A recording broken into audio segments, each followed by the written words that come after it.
Sejam muito bem-vindos, eu sou Paula Leal, estamos começando mais uma edição de Oeste Sem Filtro, programa que vai ao ar de segunda a sexta-feira a partir das 5h45 da tarde. As principais notícias do dia são analisadas pelos nossos comentaristas. Aqui no estúdio, Augusto Nunes e Flávio Morgan, e Gustavo Segre de São Paulo. Você pode acompanhar nossa programação pela plataforma Rumble. Oeste Sem Filtro também é transmitido pelo Twitter da Revista Oeste e pela rádio Estúdio 92.3 FM de Cascavel. Hoje é 6 de fevereiro de 2023. Confira os destaques desta segunda-feira. Aloysio Mercadante assume a presidência do BNDES e promete dinheiro para governantes amigos. Governo provoca a fuga tumultuada de garimpeiros que agiam em território Yanomami. Ministro do Trabalho acha que Correios podem substituir Uber. Tem muito mais agora no Oeste Sem Filtro. Aloysio Mercadante assumiu hoje a presidência do Banco Nacional de Desenvolvimento Econômico e Social, o BNDES. Entre os presentes na cerimônia de posse no Rio de Janeiro estavam o presidente Lula e o vice Geraldo Alckmin e o ministro do Supremo Tribunal Federal, Gilmar Mendes. Graças a uma discutível interpretação do Tribunal de Contas da União, Mercadante conseguiu driblar as restrições da lei das estatais. Em discurso, Aloysio Mercadante confirmou que o BNDES vai financiar obras em países governados por amigos de Lula. Mesma prática adotada pelos governos de Lula e Dilma entre 2003 e 2016. E uma das dimensões importantes para um projeto estratégico de desenvolvimento são as exportações, não apenas commodities agrícolas. E é muito bom, como diz nosso querido ministro Carlos Fávaro, que o Brasil é a fazenda do mundo. É muito bom, mas não pode ser só a fazenda. O Brasil é um dos principais produtores e exportadores do mundo de produtos agrícolas, mas também produtos industriais de alto valor agregado são essenciais para o desenvolvimento do Brasil. Numa referência pouco sutil ao agronegócio, Mercadante afirmou que o Brasil não pode ser só a fazenda do mundo. O presidente Lula tem toda a razão quando diz que o BNDES tem que ser um banco parceiro do desenvolvimento e da integração regional.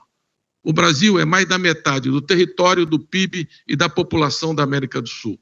Estamos irrevogavelmente inseridos nesse contexto geográfico histórico. Nosso destino está, portanto, indissoluvelmente ligado ao destino da nossa região. O Brasil é grande, mas será ainda maior quando atuar em conjunto com os seus vizinhos. Só para explicar à nossa audiência, houve uma inversão dos vídeos. Eu chamei primeiro um, depois o outro.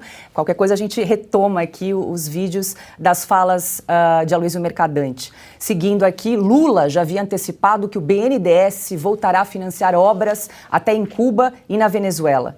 Os dois países deram um calote no Brasil de mais de 500 milhões de dólares. E para começar aqui nossa rodada de análises e comentários, quero dar as boas-vindas ao nosso comentarista Gustavo Segre. Muito boa noite. Boa noite, Paula, Flávio, mestre Augusto e a audiência que nos acompanha todos os dias. É curioso quando escutamos, primeiro, uma posse de um presidente do BNDES na presença da primeira-dama. E a gente pergunta o que a Janja tinha que fazer numa situação dessa, numa cerimônia dessa, em que é uma questão técnica. E estamos observando uma presença muito forte da primeira-dama em termos que são do Poder Executivo e não que tem vínculo nenhum com as atividades da primeira-dama. Mas o que me chama a atenção dentro desse BNDES é muito importante que o Banco Nacional de Desenvolvimento Econômico e Social, como o nome indica, trabalhe nessas questões. Financiar agro não está errado, financiar indústria claramente também não, mas financiar países que não têm nada a ver através de indústrias que geram emprego para outros países, não sendo brasileiros, isso conspira contra a Carta Orgânica do BNDES, salvo que as obras sejam feitas por empresas cujo capital inclua capital brasileiro. E aí é que vem a problemática, porque tudo isso nos leva ao passado. O que aconteceu quando o BNDES financiou o Porto de Cuba, o metrô de Caracas, as obras em Angola, o próprio trem Sarmiento na República Argentina, na participação da época de Odebrecht, OAS, E isso foi uma cauda gigantesca de corrupção. Então a pergunta é qual será a construtora agraciada e qual é o efeito econômico e social para o desenvolvimento brasileiro que esse empréstimo possa gerar para os trabalhadores brasileiros. E eu não acho resposta. Também quero dar as boas-vindas aqui, boa noite, a Flávio Morgan. E aí, Flávio, quero te ouvir em relação às declarações aí de Aloysio Mercadante, que assumiu hoje a presidência do BNDES. Boa tarde, Paula. Boa tarde, Augusto. Boa tarde, Segre. Boa tarde à nossa audiência. Olha, são muitos comentários que nós podemos fazer em muito pouco tempo, né? Porque o Mercadante, ele, apesar deste nome, ele nunca foi muito bem visto pelo mercado. Ele, inclusive, ele assustou até aquelas pessoas que fizeram uma campanha aberta ao Lula, travestida de jornalismo na grande mídia. Quando apareceu o nome do Mercadante, todo mundo se assustou, falou, mas espera aí, o Lula vai colocar um nome como este. O que é bastante curioso, porque o Lula, na sua campanha, foi muito claro em falar de distribuição de renda, aquela política muito mais próxima do socialismo do que do mercado, aquela pataquada toda que a gente já conhece muito bem. A lei das estatais é uma coisa muito clara, ou seja, você não pode fazer indicações políticas para uma estatal. A gente vem falando muitas vezes, reiteradamente aqui na Oeste, que se você for analisar todo o aparato, principalmente em Brasília, mas assim, qualquer cidade do país vai ter isso, vai ter sempre uma empresa estatal, aqueles prédios gigantescos, com muito pouca gente que trabalha de verdade ali dentro, então tem muita gente ali que está, na verdade, sugando o dinheiro da máquina, o dinheiro do trabalhador e fazendo um trabalho muito menor dentro dessas estatais. Tudo isso aí são indicações políticas. É assim que os políticos fazem todo conchavo ali dentro do Congresso. Então a gente está acostumado a falar de democracia, isso acontece de 4 em 4 anos. A partir do momento em que a máquina partidária, os partidos políticos, as suas indicações começam a agir, eles não estão mais interessados em ouvir o povo, falar, mas o que é melhor para fazer uma reforma da Previdência, uma reforma trabalhista, uma lei XYZ. Não, eles querem negociações justamente com essas máquinas, com essas grandes estatais. E essas estatais é que fazem a diferença. O Mercadante não poderia assumir este cargo pela lei.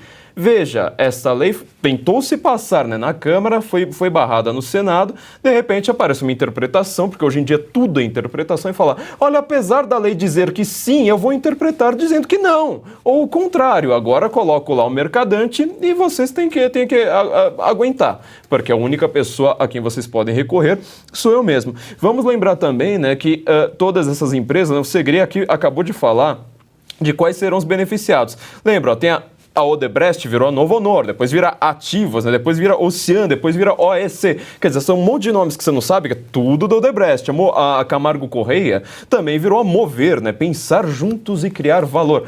Ora, são novos nomes para os velhos companheiros. Quer dizer, não adianta você dizer, mas são obras fora do Brasil, que são obras feitas por empresas brasileiras. São as mesmas empresas que pagaram justamente as campanhas do Lula, certos triplex, certos sítios com pedalinhos com o nome dos netos do Lula que acabaram falando assim, não vamos investigar isso aqui porque trocou de CEP, né? E por último, a gente precisa dizer, olha como nós comentamos aqui, né? São empresas que vão fazer obras nos países governados pelos amigos de Lula.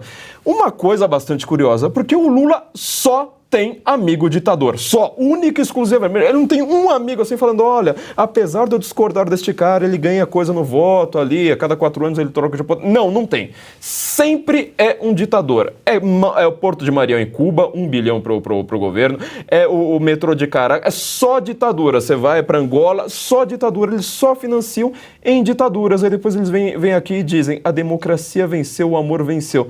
Isso precisava ser investigado com algumas clareza, vamos dizer. Augusto Nunes, muito boa noite. Aloysio Mercadante, mais uma vez, confirmando que vai abrir as torneiras do BNDES. Boa noite, nossa chefe Paula. Boa noite, meu grande parceiro Flávio. Boa noite, meu querido amigo Segre. Boa noite a você que nos acompanha. A gente podia encerrar o assunto lendo aqui quais são as atribuições do BNDES. Por que ele existe? O Banco Nacional de Desenvolvimento Econômico e Social deve atuar como principal instrumento de execução da política de investimentos do governo federal, tendo por missão a promoção do desenvolvimento sustentável e competitivo da economia brasileira, com geração de emprego e redução das desigualdades sociais e regionais. Simples assim. É o que vinha sendo feito no governo anterior. É o que será feito agora, como no primeiro e segundo mandatos do Lula, como nos 5 anos da Dilma Rousseff. O Brasil, como diz o Mercadante, não pode ser a fazenda do mundo, né? Eles não perdem chance de subestimar ou atacar o agronegócio. Agora, vai ser o quê? É o financiador de caloteiros que se apresentam como socialistas, né? Governos abrigos do povo, etc. e tal. O Brasil ainda precisa receber uma fortuna da Venezuela e de Cuba. Já se dispõe a emprestar mais dinheiro que não verá de volta. O Lula não só voltou à cena do crime, como ele está cometendo o mesmo delito abertamente, não está escondendo de ninguém. O Mercadante, desde que era bebê de fralda, ele já queria ser ministro da Fazenda, da economia de preferência, para ser mais abrangente do Brasil. Nunca conseguiu. Ele era o grande amigo da Dilma Rousseff, foi ministro, mas ficou circulando por áreas que também desconhece, porque até a Dilma percebe que é perigoso deixar o Mercadante lidando com a economia, com áreas da política econômica. Agora, com o Lula, que também se dispensou de nomear ministro da Fazenda o Mercadante, na sua primeira passagem aí pelo governo, de 8 anos, agora põe o Mercadante para obedecer ao que o Lula mandar que seja feito do BNDES. O Mercadante obedece ao Lula, ele faz o que o Lula quiser. E, sobretudo, para manter o emprego. Agora, ele já servia ao Lula como um vassalo, né, profissional, vocacional, e agora, então, vai ser aquela beleza. E ele fala com convicção. O desenvolvimento econômico do Brasil, o que tem a ver com ditadura africana ou com esses caloteiros aqui, vizinhos? Para quê? Então, nós estamos vendo o começo do governo Lula numa versão piorada do governo Dilma, o que não é fácil. E eu vou pedir aqui, Augusto, Flávio e Segré, que nós resgatamos a propaganda do governo sobre o BNDES. Vou pedir para a produção exibir aqui na tela o título: Não há risco de prejuízo. Texto: os acordos feitos pelo BNDES têm garantias, seguro e há uma larga tradição de receber o que emprestou. Aí pergunto aos meus colegas aqui de bancada, essa peça pode ser enquadrada aí como propaganda enganosa, Augusto? É só olhar a última palavra, emprestou. Quer dizer, o BNDES esse anúncio aí... É um anúncio oficial. Pode dar cadeia, né? Não é fake news, não tem um inquérito das fake news, pode enquadrar o autor e devolvê-lo imediatamente a um curso de alfabetização de adultos. Ou foi a Janja, como lembrou o Segré, que estava lá, foi ela que sugeriu isso aí. A Janja, ela está dando palpite agora em educação, ela quer que se adote a linguagem de gênero, né? Todes. É isso que ela dá, essas são as ideias que ocorrem a ela. Está aqui, o BNDES tem garantias. Quais garantias? Cuba usou até charuto como garantia. A Venezuela nem isso, nada. A Venezuela dá calote e ponto final. Agora, seguro. E há uma larga tradição de receber o que emprestou. Lula falava Dom Predo, né? Dom Predo III, nosso. Então é isso aí. É o triunfo da ignorância. E aí, Segré, só a Venezuela e Cuba devem mais de 500 milhões de dólares ao BNDES. Bem mais, Paula. Se agregar Angola, chega quase perto de 1 bilhão. É muito dinheiro. E Lula manifestou que ele vai receber esse dinheiro. A pergunta é quando começa a pagar e de que forma. e que não seja como charuto. Isso que parece uma piada, não é. Quem está nos ouvindo, quem não está nos assistindo, no contrato de empréstimo do BNDES para o Porto de Cuba, menciona a garantia de charuto. Como que a gente vai receber charuto para uma contrapartida de um porto?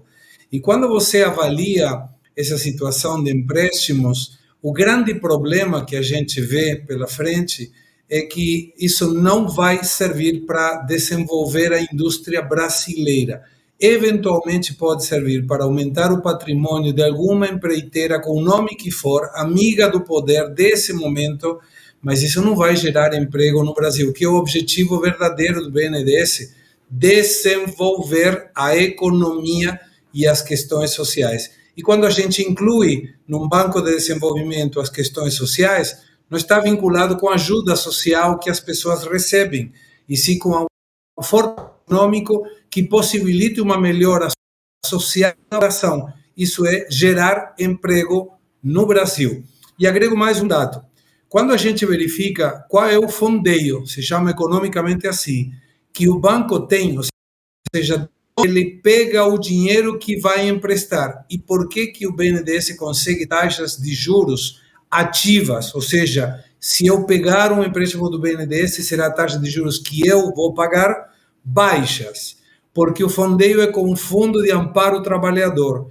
Todos os trabalhadores brasileiros, área industrial, eles têm uma mínima participação que não afeta o salário deles, mas que no conjunto total de funcionários dá ao BNDES um valor em dinheiro, em reais, muito grande, juros zerada. Então, qualquer coisa que ele empreste com uma taxa baixa é lucro para o BNDES. Mas para ter lucro, ele precisa receber. E os países aos quais o Lula está pensando em emprestar, Venezuela, que não pagou, Cuba, que não pagou, e provavelmente Honduras e Nicarágua, que não vão pagar também, manifesta que tem que ter uma garantia real, que espero não seja, no caso da Argentina, de polenta.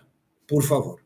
Flávio Morgan quer comentar aí essa propaganda institucional do governo sobre o BNDES? Eu quero fazer só um último comentário a respeito disso. Eu vou falar uma coisa bem pouco liberal. Eu seria muito a favor do Brasil, do Estado brasileiro, financiar o Porto de Mariel em Cuba, desde que Cuba não fosse a única ilha que as pessoas não podem usar a frota marítima, porque senão toda a população foge para Miami imediatamente. Se esse Porto de Mariel fosse ser usado pela população, isso aí seria uma coisa excelente. Agora, note que este é um porto claramente usado para a ditadura, quer dizer, é sempre o PT financiando ditadura e querendo dizer que eles são os grandes democratas e acusando todas as pessoas que são contra as ditaduras do mundo de antidemocráticas. Diga lá, Augusto. Eu queria completar o que disse, sublinhar o que disse o Segre no comentário anterior. O BNDES está fazendo isso, o Flávio também lembrou, fez a mesma previsão. Esse negócio está sendo feito porque as empreiteiras estarão de volta. Foi assim nos empréstimos anteriores. A Odebrecht aumentou excepcionalmente o patrimônio com propinas em troca dessas obras. Ela está há séculos lá com o metrô de Caracas, construiu o Porto de Mariel. A empresa recebe e fica grata ao governo. Então, o Lula não mudou nem a metodologia. Sabe? Volta ao cofre com a mesma gazua, igualzinho, no mesmo horário e com a mesma determinação. Então, é o nosso dinheiro, é o dinheiro do Fundo de Amparo ao Trabalhador, é isso aí. Lembrou bem o Segre, que sustenta essa negociata, já nasce como negociata. Então, não poderíamos tolerar a reprise do crime. E está começando. Agora, 18h06, estamos ao vivo na plataforma Rumble. A gente convida você que está nos acompanhando a se inscrever no nosso canal, deixar o seu comentário, o seu like e também compartilhar o link nas suas redes sociais, grupos de WhatsApp, Telegram. É importante que mais pessoas conheçam aqui a nossa plataforma para a gente fortalecer a comunidade da Revista Oeste aqui no Rumble. E agora a gente segue com mais informações e notícias aqui no programa Oeste Sem Filtro, porque durante a posse de Aloysio Mercadante, Lula criticou outra vez a atuação do Banco Central. O presidente disse que a atual taxa de juros é uma vergonha. É para isso que o BNDES pode contribuir para fazer com que a taxa de juros nesse país caia do jeito que está. Porque eu vou dizer uma coisa para vocês, não tem explicação para que a taxa de juros esteja a 3,5%.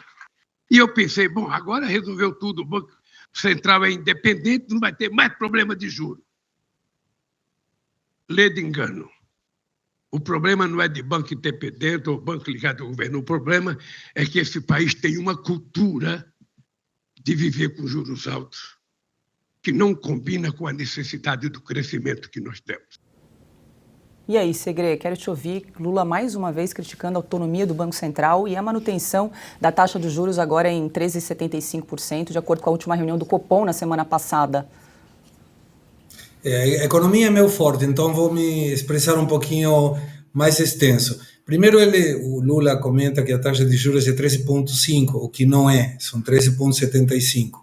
Mas a atribuição da política monetária, que inclui dentro da sua área de atuação do Banco Central o controle da inflação através do Comitê de Política Monetária, quando o Poder Executivo determina uma taxa de inflação que se conhece como meta de inflação, as ferramentas são utilizadas pelo Banco Central precisamente para atingir esse objetivo, que se chama meta de inflação. Quando o Banco Central ele diminui a taxa de juros, o que gera nas pessoas é aumentar a vontade de comprar porque não compensa deixar o dinheiro guardado num banco. Vou dar um exemplo. Se a taxa de juros hoje, a Selic, que não é a taxa que os bancos pagam para alguém que vai colocar um dinheiro numa aplicação, é 13,75% ao ano e a taxa de inflação é 6%, números redondos ao ano, a pessoa está tendo um ganho real sobre a inflação de 7,5%, 7,75%. Isso faz que a pessoa não queira consumir agora, porque ele prefere deixar o dinheiro no banco. Daqui a um ano pega o dinheiro, compra o que ela queria, se ela pudesse esperar, e fica ainda com um troco. Quando você tem uma taxa de juros negativa em termos reais, isso é, menor a taxa de inflação, as pessoas tendem a soltar o dinheiro que tem, porque ele vai perder valor em função da inflação do próximo ano, mês, ou o que for. Isso gera um aumento muito forte da demanda e é um dos motivos de causa inflacionária. Então, se o Banco Central não fizesse isso que está fazendo, e ele não é uma questão de teimosia, vou colocar 13,75 porque 13 é do Partido dos Trabalhadores e 75 porque eu gosto do 7 do 5. Tem uma questão científica por trás da ciência econômica que determina que nesse parâmetro é onde está o ponto de equilíbrio para que a inflação não dispare. E é uma atribuição do Banco Central, não do BNDES. Então, quando o Banco Central faz bem o seu trabalho, e aí é onde o Lula deveria estar focado, é manter a taxa de juros. Se ele determina, como Comitê de Política Monetária, diminuir a taxa de juros, é que o risco de inflação está diminuindo. E é um trabalho do Banco Central. Quando um presidente se enfia na economia, o resultado é muito ruim no futuro. Por isso é importante que o Lula se dedique a governar, que trabalhe nas promessas de campanha, sobretudo naquelas que não está cumprindo, e deixe um Banco Central autônomo fazer a sua parte. Depois dessa aula aqui de Gustavo Segre sobre economia, quero te ouvir também, Flávio. Lembrando que até, desculpa te cortar, na semana passada, o Lula disse que gostaria de voltar ao assunto da autonomia do Banco Central quando terminar o mandato de Roberto Campos Neto, que vai até o fim de 2024. Olha que coisa curiosa, né? O Banco Central, aliás, até uma vergonha falar depois do Segre, né? Fico meio envergonhado. Mas o Banco Central, ele tem uma função, na verdade, muito simples. As pessoas sempre se assustam, né, com um tema que parece bastante complexo, mas, assim, a base do Banco Central é muito simples. O Banco Central, ele emite moeda. Emitir moeda significa que você está acompanhando a produção do país. Senão você pode ficar lá emitindo moeda, fala assim, olha, eu consigo pagar todas as minhas dívidas aqui, de repente você vê que aquele dinheiro não vale nada porque não tem o equivalente em riqueza, né, no supermercado, nas feiras, em qualquer lugar, aquele monte de dinheiro que você emitiu. As pessoas acreditam até hoje que a inflação seja um efeito da natureza, como uma chuva, como uma coisa... Não é nada disso, simplesmente o Banco Central está emitindo moeda.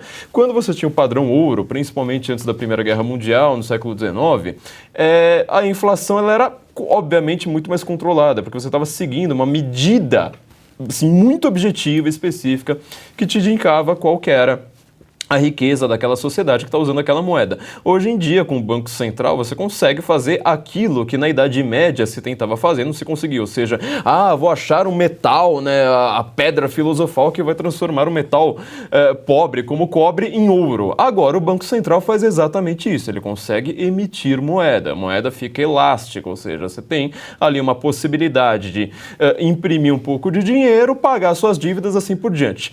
Isso seria uma coisa que se encontra um paralelo ali, pelo menos assim, uma contenção entre algumas escolas liberais, como a escola de Chicago. Agora, o grande problema é o seguinte, os governos de esquerda, né, que sempre falam, olha, eu estou dando dinheiro para os pobres, olha, eu estou preocupado ali com o Bolsa Família, olha como eu cuido daqueles que são ignorados pelos outros governos, eles adoram fazer uma coisa muito simples também, que é pagar todas as suas dívidas emitindo moeda. Ele não está interessado em produzir riqueza. Sabe quando esses governos aparecem, esses governantes e falam, eu criei isso, eu criei aquilo, eu criei mais aquilo outro?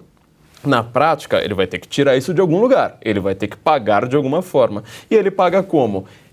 Fazendo uma interferência no Banco Central e falando, olha, dá para você emitir uma moeda aí? Porque se eu pedir cortes de gastos, a minha companheirada vai ficar brava comigo. Se eu passar pelo Congresso, eu não consigo passar, eu vou ter que comprar muita gente. Agora, se eu emito a moeda, o Congresso não ficou sabendo, o povo vai achar que é um evento da natureza, como um furacão, um terremoto, e aí eu ainda apareço como um gênio. Olha só, eu salvei o povo, eu paguei tudo. Porque a conta é mais demorada, a conta vai aparecer quando ele não for mais governante. Daqui a 10 anos o país estará numa crise econômica insuportável. E as pessoas não vão ter a capacidade de dizer, olha, mas aquele governo lá há 10 anos, há 15 anos, emitiu um monte de moeda sem ter riqueza, agora nós estamos pagando pato. O que o Lula está querendo dizer com todas as letras é, eu quero interferir no Banco Central. E a lei atual não me permite, porque a troca do Banco Central é justamente ao contrário da troca do governo, ou seja, são 2 anos.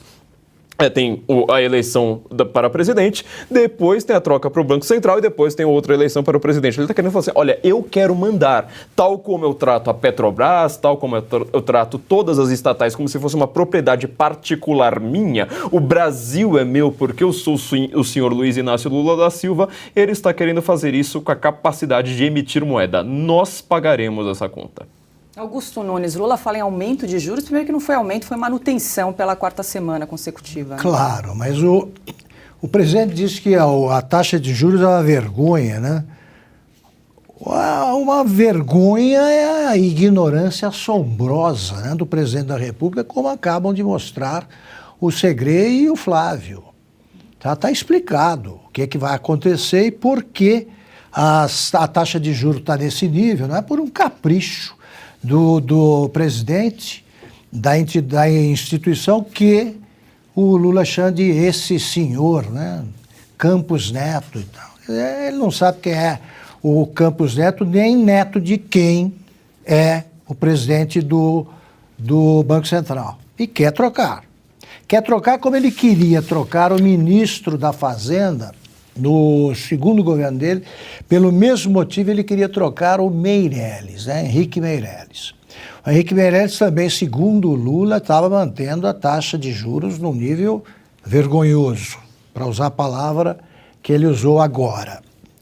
O Henrique Meirelles já estava decidido, eu trabalhava na época no Jornal do Brasil, a gente viu que estava decidido que ele seria substituído pelo Luiz Gonzaga Beluso, que é um economista aqui de São Paulo que não conseguiu presidir o Palmeiras, né? Inclusive economicamente. Nas finanças o clube ficou muito mal, sou torcedor do Palmeiras, né? Posso afirmar com segurança. Aí aconteceu um problema qualquer, uma crise internacional, um sinal de crise, e alguém disse para o Lula que seria perigoso fazer a troca naquele momento, porque o Meirelles, até por ter sido presidente internacional do Bank Boston, né, que depois se juntou ao Itaú, é um homem que é respeitado internacionalmente. Pois bem, o Meirelles estava escrevendo hoje, publicou um artigo dizendo, nem pensa em mexer com juros, nem com a independência do Banco Central. Meirelles afirma que, graças à independência com que ele conseguiu atuar durante alguns anos do governo Lula, o Lula não fez essa bobagem que, estranhamente, é um dos fetiches, né? Dos dois fetiches de governante que se diz esquerdista, congelamento de preços e redução da taxa de juros. Nunca isso funcionou em país nenhum, esses dois instrumentos. E eles insistem nisso, sempre. E no aumento dos gastos públicos, que é o que vai piorar a situação. O Lula não pode sequer pensar em baixa da taxa de juros, em queda dos juros, enquanto a inflação estiver nesse nível. E no mundo inteiro ela vai estar num patamar perigoso. Não, ele acha que basta baixar os juros, aí as pessoas vão ter mais dinheiro, vão comprar mais, a economia cresce e tal. Quer dizer, é nisso que dá botar um analfabeto funcional e completamente ignorante em economia num posto, toda vez que ele assume, ele fica com o complexo de Deus. É a síndrome, né, de Deus. O Lula conversa todo dia com Deus pelo que ele diz, ele dá conselho só. Segre, você conhece bem essa história aí de congelamento de preços e redução de taxa de juros, né? Te conto que não funciona, como muito bem falava Augusto, não funciona. Em nenhum governo funcionou e não vai funcionar. E o Lula deveria ser muito grato a Campos Neto. Primeiro porque foi escolhido o melhor presidente do Banco Central da América Latina, o melhor de todos. E ele conseguiu um feito histórico, que é o Brasil ter uma inflação menor a da China e a dos Estados Unidos e de muitos países europeus. Isso por quê? Porque ele sabe equacionar, o Campos Neto, muito bem essa colocação do dinheiro circulante que muito bem falava o Flávio. Quando o governo de esquerda, e eles tendem a fazer isso, gera um déficit fiscal, ou seja, o governo gasta mais do que arrecada, ele tem três opções para se financiar. A primeira é emitir moeda, como mencionou o Flávio. Mas quando essa moeda é emitida sem lastro, isso gera inflação.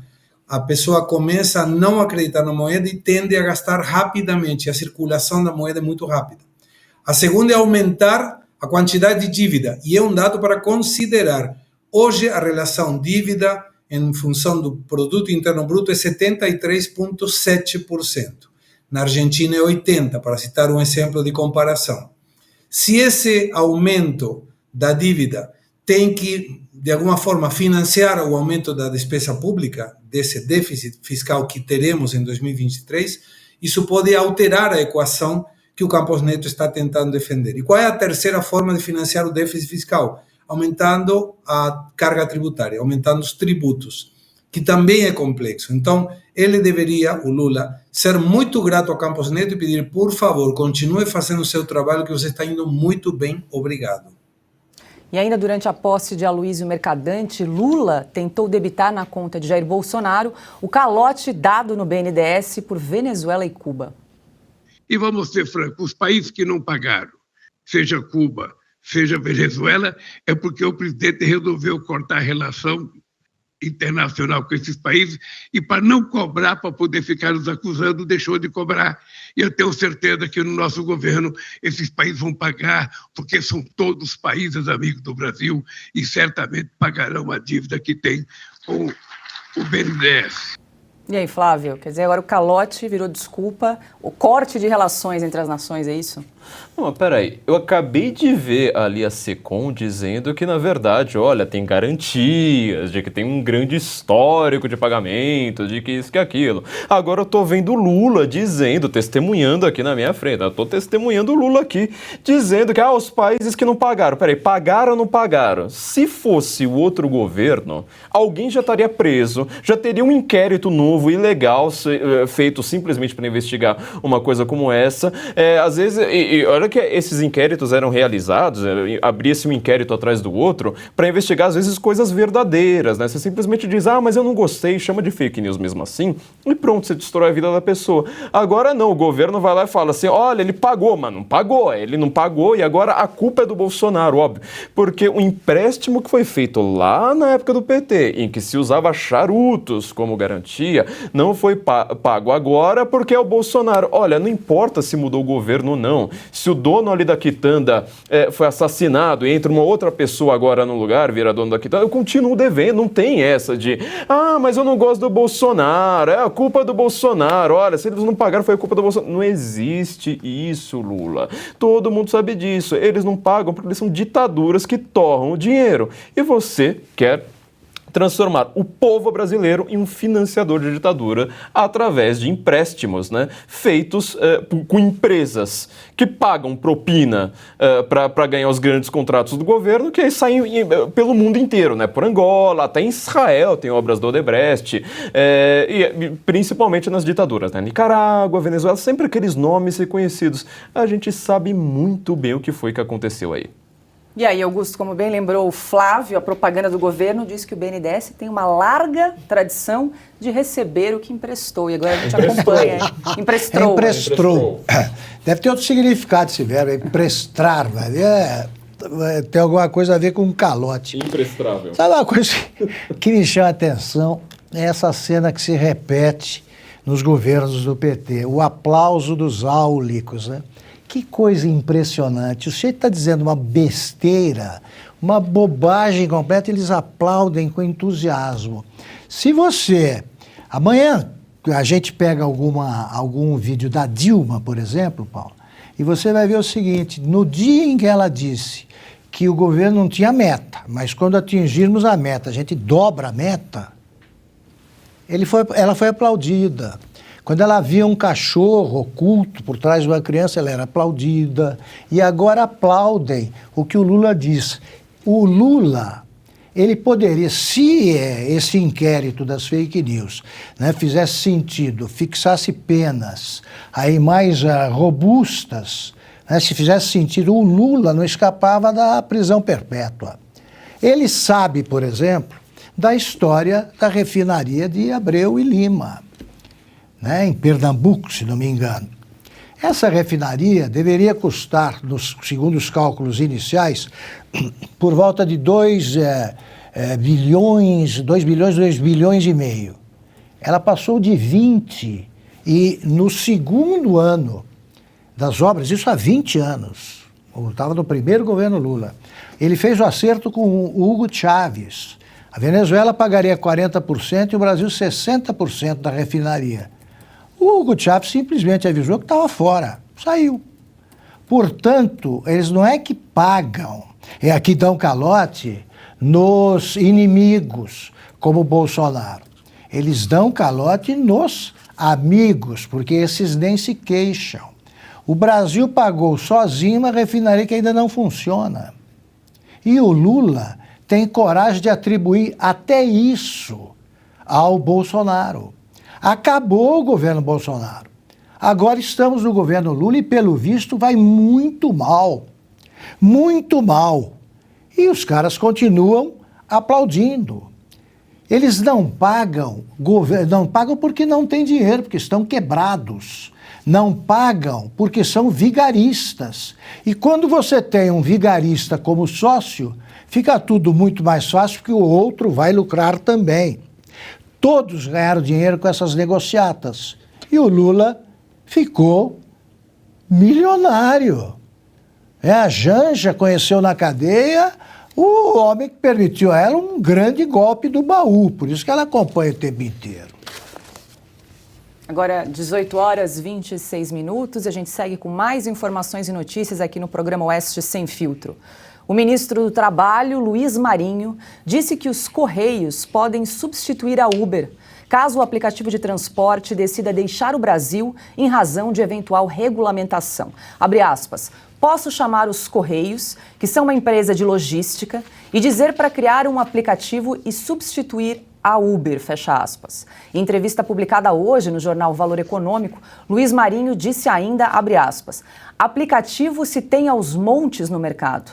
Não queremos regular lá no mínimo detalhe. Ninguém gosta de correr muito risco, especialmente os capitalistas brasileiros, fecha aspas. Segre, gostaria de te ouvir em relação a essa declaração aí do ministro Luiz Marinho. E só para a gente lembrar nossa audiência, a Uber, só no Brasil, emprega quase 500 mil pessoas. Você sabe que a história do Uber é interessante do ponto de vista precisamente do capitalismo, porque há muitos anos atrás, 6 anos atrás, uma viagem da Avenida Paulista, por citar um exemplo regional da cidade de São Paulo, até Guarulhos, em táxi, a valores de 6 anos atrás, eram R$120. Quando começa a desregulação desse sistema de transporte urbano, o preço caiu. E esse preço cai por quê? Porque é livre competência. A concorrência está livre, então pega a viagem quem dá o melhor serviço pelo menor preço. Aí diminuiu para R$60 na época.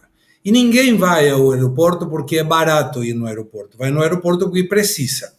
Os R$60 de diferença entre o valor que tinha um táxi e o valor do Uber naquela época, a pessoa que utilizava, e eu me incluo nessa linha, podia utilizar os R$60 para comprar alguma coisa, para ir a um restaurante, ir no cinema, poupar o dinheiro que for. Isso gera que tem um aumento da demanda, eventualmente, de um serviço ou de um produto, o que precisa de alguém que produza, o que precisa de alguém que seja empregado para produzir. Então, essa diminuição do preço gera um aumento do poder de compra da pessoa que utilizava antes o táxi e depois o Uber. Na época, vocês devem lembrar que os taxistas reclamaram muito. Por quê? Porque o Uber, além disso, e não estou defendendo o Uber, aplicativo qualquer um de transporte de passageiros. Ele dava carregador de celular, água, na época não tinha essa diferença de flex, black, todo um só. Dava balinhas e o taxista não precisava nem sequer lavar o carro. Por quê? Porque ele já tinha cativo essa pessoa que tinha que usar o carro e tinha que tomar um táxi. Quando você desregula o mercado, desde que mantenha claramente os direitos trabalhistas das pessoas, e hoje está sendo feito como se fosse uma pessoa jurídica, você não está atrapalhando ninguém, ao contrário, está gerando que pessoas que não tinham trabalho consigam trabalhar, quem hoje é motorista de Uber, e pessoas que antes não conseguiam tomar um transporte específico e tinham que fazê-lo através do metrô, um ônibus, em situações que em horários picos era muito complexo, com risco inclusive de ser furtado um celular, conseguisse ir. E aí melhorou em que situação? Eu aceito pagar mais caro quando eu tenho que ir no aeroporto num horário de 6 horas da tarde, porque o taxista que cobra mais caro, ele tem uma prestação melhor, ele pode ir pelo corredor dos ônibus, que o Uber não pode. Então, se você libera o mercado, o libera automaticamente, ele se regulamenta sozinho. E a pessoa aceita pagar mais caro por um serviço melhor ou pela urgência de chegar mais rápido. Quando você se enfia no mercado que está funcionando bem, o resultado é catastrófico. E não consigo pensar, e vou fazer um comentário irônico, outra coisa que não seja um carteiro levando alguém no colo dizendo que é parecido com o Uber. Não tem como a empresa de correios prestar o mesmo serviço. Mas se tivesse, faça igual, concorre com o Uber. Isso vai gerar que os preços continuem a cair e não regulamentar para que a empresa tenha que ir embora. Flávio Morgan, só lembrando, né, essa empresa que o ministro Luiz Marinho quer transformar na Uber, só entre 2017 e 2018, 300 agências dos Correios foram fechadas, o prejuízo acumulado entre 2016 e 2017 foi de 4 bilhões de dólares. E quem quiser conhecer um pouco mais aí sobre a situação dos Correios no país, vale conferir a matéria Os Correios entre um Futuro e o Vale Peru, que foi publicada na Revista Oeste, matéria de Dagomir Marquesi, vale a pena conferir essa biografia, radiografia aí da situação em frangalhos dos Correios no país. Não, é o seguinte, está preparado para ser privatizado. A empresa privatizada, os Correios têm que ser privatizados. Já está tudo pronto, que isso significa... O segredo disso tudo, eu subscrevo, sem ressalvas. Agora, os Correios, para que serve essa... entrevista, essa declaração do ministro do Trabalho? Primeiro, para mostrar o desconhecimento dele sobre tudo. Não conhece nada. Não conhece, não trabalha, exatamente. O Luiz Marinho, ele foi rejeitado pelo eleitorado como candidato a governador, já tinha sido rejeitado como prefeito de São Bernardo, então está lá pendurado nesse emprego pensando bobagem. Ele quer ter os Correios sob a guarda dele, primeiro porque tem cofre, sempre. qualquer lugar, né? Por maior que seja a penúria, então eles dão um jeito, sobra dinheiro. E mais, tem diretoria. Toda vez que um ministro fala que não pode privatizar tal coisa muito importante para o país, é importante para ele, porque toda estatal só serve para que o governo pratique outra roubalheira, para que nomeie pessoas, use os cargos, né, como alguma forma de resolver problemas da família, dos vizinhos, dos eleitores, e verbas e cargos. Esse é o binômio que explica todo esse esforço para manter sob o controle do governo empresas que no mundo inteiro são privatizadas com resultados muito bons. Só pegando uma carona, Augusto, ainda nessa matéria que eu comentei, que foi publicada na Revista Oeste, trouxe uma série de benefícios, algumas curiosidades que atendem aos quase 100 mil funcionários dos Correios que nós todos pagamos. Só para a gente lembrar aqui, ó, direito à licença maternidade de 180 dias, vale cultura, pagamento de 100% de hora extra, adicional de 200% para trabalho em dia de repouso, licença adoção, jornada de 40 horas, bônus de R$1.000 no Natal, que é o conhecido Vale Peru, e vale refeição, inclusive durante as férias. Bom, a CPI, que resultou na descoberta do mensalão, ela começou com o nome de CPI dos Correios, porque descobriu-se um vídeo em que um diretor dos Correios recebia um dinheiro com uma propina, com uma displicência, ele põe no bolso de quem? A displicência de quem faz aquilo de meia em meia hora. Então os Correios são muito conhecidas pelo PT as catacumbas dos Correios. Ali eles agem. No resto, tá, eles ficam boiando, como se diz, né? Eles não sabem nada de nada em matéria de administração, né? Só administram a própria cobiça. Isso aí. Esse é o governo. E aí, Flávio? Você pegou uma carona aí nisso pelos Correios, né? Não foi de Uber, que é essa carona. Foi de bicicleta. Exato, né? Vamos fazer de patins agora. Vamos substituir o Uber agora com todo mundo de patins. O que o Marinho está dizendo, eu tenho que fazer aqui só uma nota de rodapé, né? O que o Segre disse. É uma bizarrice, porque você não entende como funciona a economia no século XXI. Quando o PT chega com esse argumento de que ele é progressista, na verdade ele está usando umas ideias bem datadas, né? Século XIX, Marx e tal.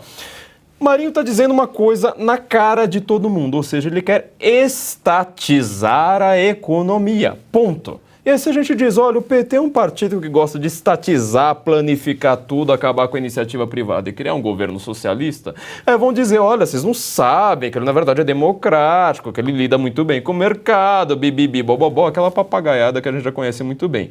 Ora, o que o PT faz na prática, ou pelo menos tenta dizer, ele só não consegue fazer porque ele tem uma oposição, que às vezes não é nem uma oposição política, uma oposição da própria população, justamente um discurso completamente comunista, sabe? Aquele discurso mais mofado de falar, olha, não pode ter uma iniciativa privada, porque ela não tem esse monte de benefícios, né, que os Correios têm.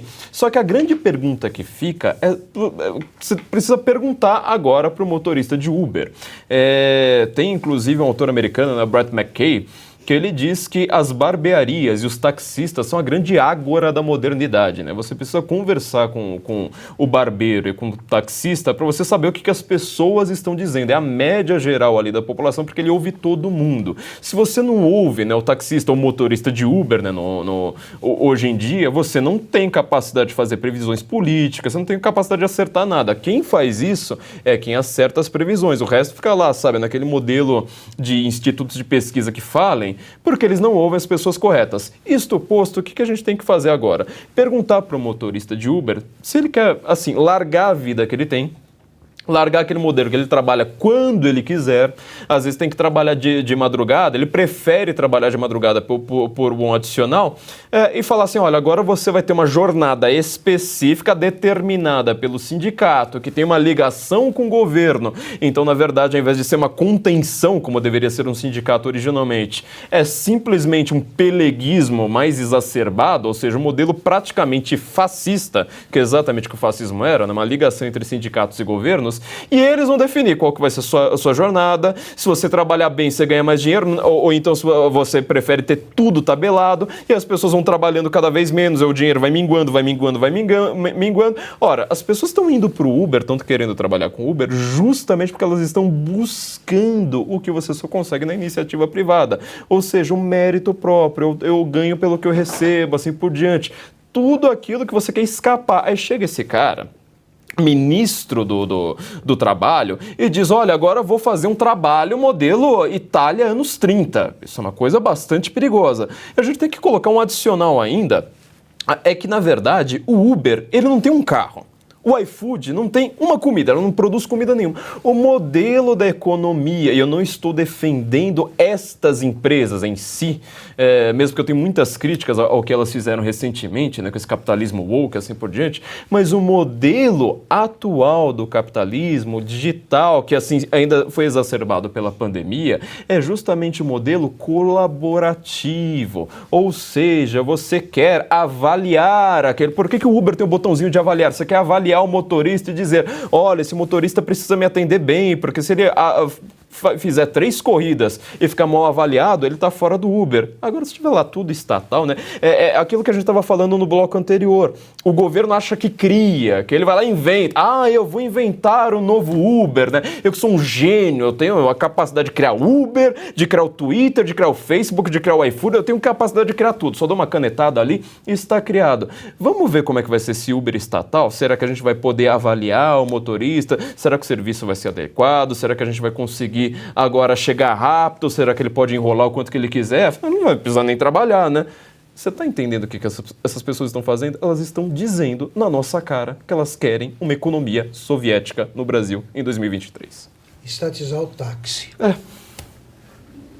Agora, 18 horas 39 minutos, estamos ao vivo na plataforma Rumble. Rumble se escreve R-U-M-B-L-E. A gente convida você que está nos acompanhando a se inscrever no nosso canal, deixar o seu comentário, o seu like, é muito importante para a gente fortalecer a nossa comunidade da Revista Oeste aqui na plataforma Rumble. E a gente convida você também, você que está nos acompanhando, que gosta do conteúdo da Revista Oeste, e se você ainda não é assinante, assinar a nossa revista é muito simples, é só entrar no site revistaoeste.com/assine, ou então apontar a câmera do seu celular para o QR Code que está aparecendo aí na tela, o passo a passo é muito simples para você também se tornar um assinante. Esse artigo que nós comentamos aqui de Dagomir Marquesi sobre os Correios está lá, exclusivo para assinantes. Esses e outros artigos que você só encontra aqui na Revista Oeste. Lembrando que a gente não aceita financiamento público, não aceita financiamento de partidos políticos, então a sua assinatura que financia projetos aqui como Oeste Sem Filtro, como Estúdio Oeste, Oestecast, As Liberais, o nosso site revistaoeste.com e todo o nosso time de jornalistas independentes. Então a gente pede a você que está nos acompanhando, se você gosta do nosso conteúdo, assine a Revista Oeste, está aí na sua tela então todo o passo a passo, o QR Code também para você apontar a câmera do seu celular para também se tornar um assinante. E a gente segue agora com mais informações, porque temos mais demissões pelo mundo. A Dell, uma das maiores fabricantes de computadores, anunciou que 6.600 funcionários serão desligados da empresa. O número representa 5% do quadro de colaboradores. A direção da Dell disse que a decisão ocorre em meio à alta nos juros e restrições no acesso ao crédito. A companhia já havia implementado congelamento de contratações, reduzido despesas com funcionários, mas a medida, no entanto, parece que não foi suficiente. Gustavo Segre, a gente tem acompanhado ao longo de todo esse início de ano uma onda de demissões em massa, principalmente em empresas de tecnologia, né? O que está acontecendo? Dá a sensação que chegou no teto nas questões de melhora tecnológica. E isso busca, e sempre acontece, alguma disrupção de alguma coisa nova no mercado. Tem dois estudos que sempre chamam a minha atenção, que tem a ver com o que virá, com o mercado do futuro, que não tem clara não tem participação do Estado e não tem regulamentação do sistema de trabalho e da forma de prestar o serviço. Um desses estudos é da Universidade de Barcelona, que fala que daqui a 10 anos, as pessoas que hoje têm um emprego vão ter que buscar outra forma de trabalhar, porque 50% dos empregos que hoje nós conhecemos não existirão mais. Vou pegar o gancho da matéria anterior. O modelo da Uber é carro sem motorista, não com motorista, porque isso gera um custo maior. Imagine um carro que é autônomo, não precisa motorista, não precisa sindicato, não fica doente, não tem férias, não tem absolutamente nada. Mas tem outra pesquisa, que foi do Banco Mundial, que me deixou mais preocupado ainda, que disse que todas as crianças que hoje têm até 10 anos, 78% delas, para ser mais exatos, vão trabalhar em empregos que ainda não foram inventados, não foram criados. E aqui nós temos, em São Paulo, 2 exemplos muito interessantes. Um em supermercado, que não tem quem te atende, nem quem te cobra. Então, você não tem contato nenhum com pessoa nenhuma, é pelo radiofrequência, você entra através de um aplicativo, pega o que quiser, sai, confirma que você comprou o que o aplicativo disse que você comprou, você recebe a nota fiscal pelo seu e-mail e desconta da tua cartão de crédito ou de débito. O próprio metrô, linha amarela, linha 5, não tem condutor do trem, é tudo por computadora. Então, quando você imagina o que virá pela frente, a automação vai ser a palavra de ordem. Quando você fala de logística, e essa questão do correio também serve como exemplo, muitos países avançados hoje estão fazendo entregas com drones, não com pessoas. É muito mais rápido, é muito mais preciso e permitem distâncias que um ser humano caminhando não poderia fazer.